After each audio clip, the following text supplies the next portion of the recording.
Hello everyone, this is Raul. Welcome to Abyss MMA.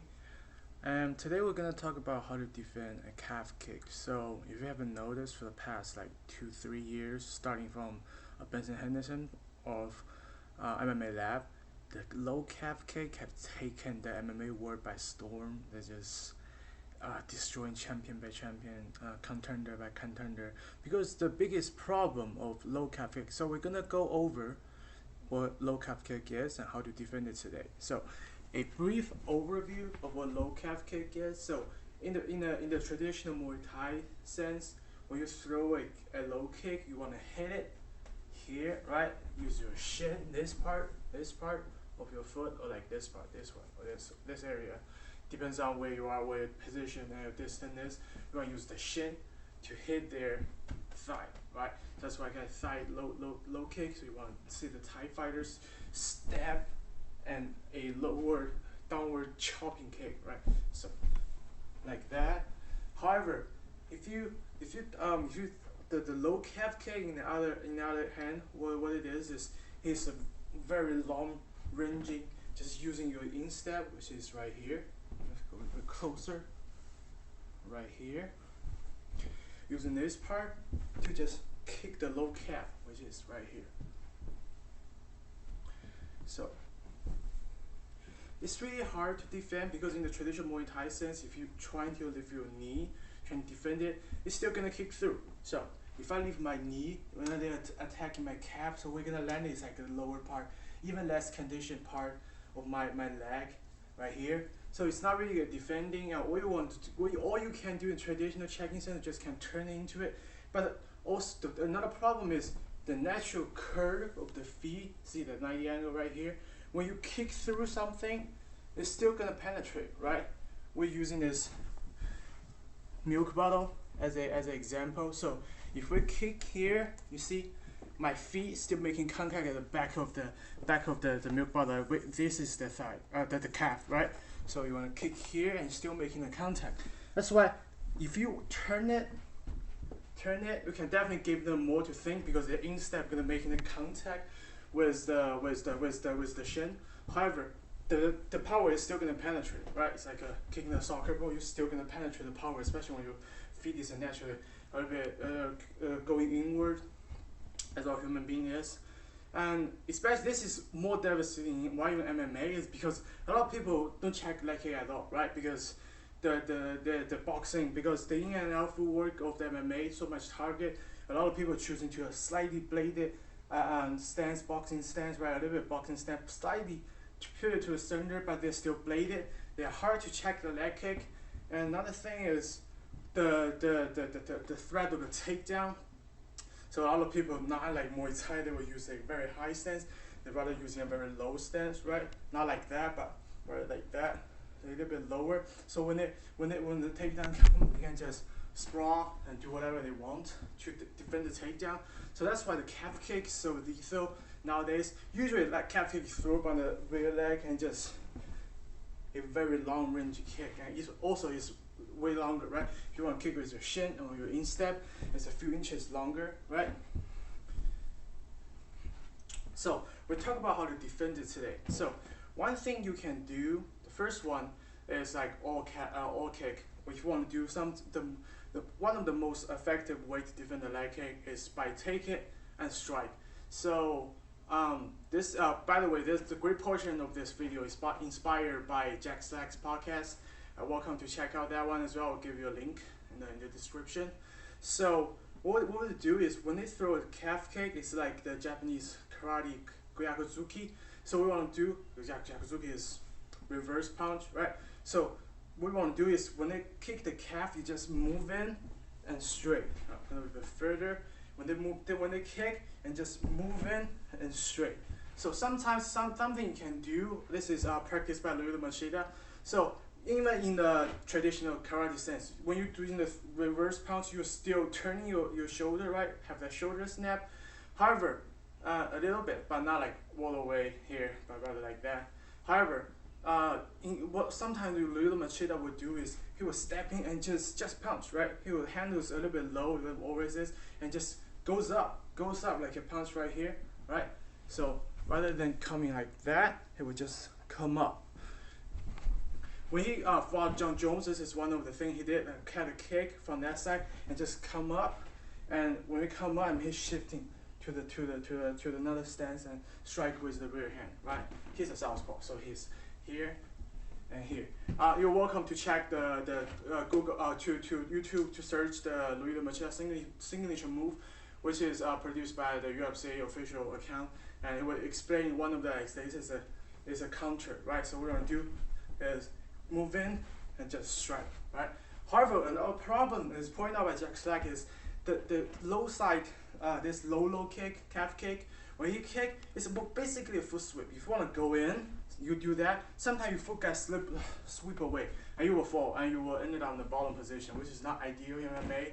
So this is a very dangerous thing to do. So you want to consider doing that. And this one works for both inside and outside. You can both like just take the kick and move in, right, with the rear hand.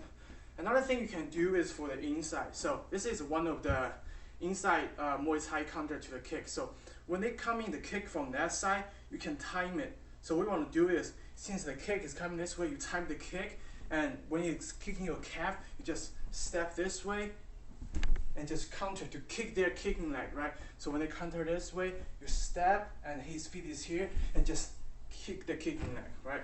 One more time. So right here, just timing the kick, the calf kick coming from the inside, assuming I'm following a orthodox, right? He's coming from the inside, so just time the kick, step, taking the stem off, chopping kick, right? This is another thing you can do. Okay, however, this is the basic ones, because this is the give and take. You have to walk through the fire to do that. Also, we talk about the low calf kick, have that threat of the foot sweep. So it's something you want to consider to doing so, because it is still very dangerous.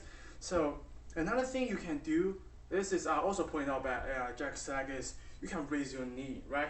You can raise your knee, just move out of the way. So when they move to kick your calf, when for me, I usually stand a little bit like between the high stance and the belly stance, like in the middle, right? Not too high, but not too low as well. So you want to put your feet like the center of gravity and between your legs, so you want to shift it all the time.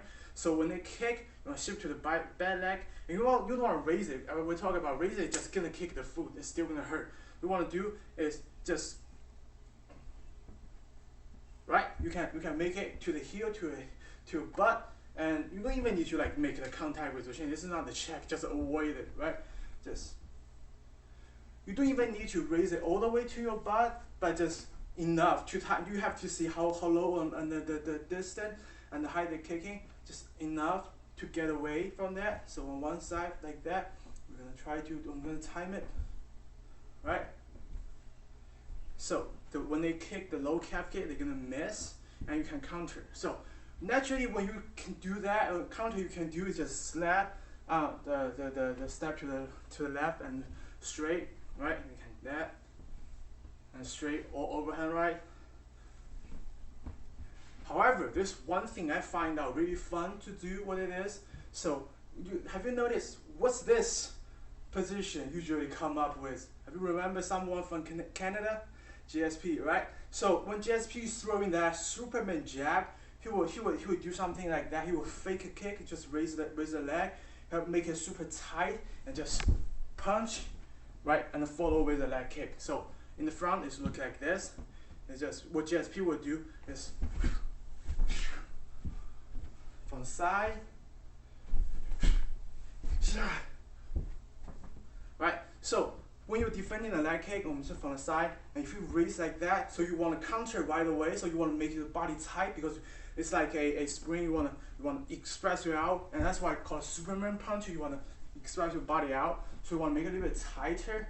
So like that, tighter, and boom, Superman punch, Superman jab. This is a Superman jab because I'm orthodox, left foot, Superman jab. Also, when you're throwing the Superman punch, remember your right foot, your another leg. This goes both ways. So you want to throw a Superman cross, right? Sorry, that was a bad one. When you do that, you're still making a slight hop with another leg. So same thing for the Superman jab. So you want to raise it, and you still want to make that slight hop. GSP do that, and jab, just low kick afterward, right? Also, after you throw that jab, you can still go to the high with the overhand right, or other things you can do, use your imagination right here. So that's another thing you can do. One more time is when they throw in the calf kick, just raise it enough, type, Superman jab, and low kick, right? Also, another thing was pointed out by the jack slack is you can use, what you can do is just retract it. So when John Jones and this is another thing, is the low side kick. Some people do that, right? Either stance, they can just, right, to use that low line side kick to twist your knee. So one thing was executed beautifully by Amanda Nunes against Holly Holm, and also Israel Adesanya against Robert Whittaker. Is what they will do, they're still doing their fight stance, they're gonna retract their feet and just kick whatever the open side is, right? So if the right come back, assuming the other guy is orthodox and kick, because the open side is right here, right? If I kick that way, my open side is facing this way.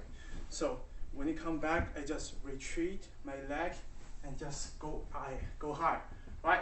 When I go high, I can kick him the open side, and they don't have a lot of things to defend.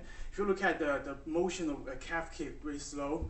You notice you actually change your stance, right? Because you preferably what you want to do is throw and come back, but it is so hard because the motion is going forward, and the moment even not making contact, you miss. You usually end up here, and you switch your stance. Then that's your open side right here. So if they coming from the orthodox and they kicked a rear outside calf kick, so when they kick it, I'm gonna put it back, and now they're southpaw, they're auto position, and we'll just raise up to kick. And you don't even need to like use a Muay Thai to stand up, like a very wind up kick, just like the karate, just raise and kick. So you wanna fight and come back and just, that's enough to knock out a lot of people because they don't see it coming, right? And also they are out of the position to defend. If you look through the thumbnail of this channel, that's what actually one of my amateur fight. The guy was low kicking me all the time, so I timed one with low kick, and I kick high. You see the thumbnail, and I actually broke his nose. That was a TKO. The guy was bled a lot. So that's one thing you can do. Also, so if the guy was, say a southpaw kicking an inside calf kick, so after kicking inside calf kick, I put it back. Now he's like I am. It's orthodox. What I want to do is just lead leg, right? Kick. So one more time. I put it back, open side, right, I put it back, lead, right? So pull back and high kick. So that's basically the three things we can do against the calf kick. We can either the traditional way of kicking, take it and kick to punch back to give them some back, or we can use the raise the knee and use the Superman jab, or the raise the knee or step to counter. Another thing we can do is just pull it back, get it out of the way. Back, high kick, pull it back, high kick. So that's three ways we talk about how to defend a calf kick. And I hope this video helps. I think that's in 20 days. My favorite fighter, Max Holloway, gonna fight Alexander Volkanovski. The first one, if you look at the tape, is the low line calf kick played a huge role to take away Max's footwork in the orthodox position.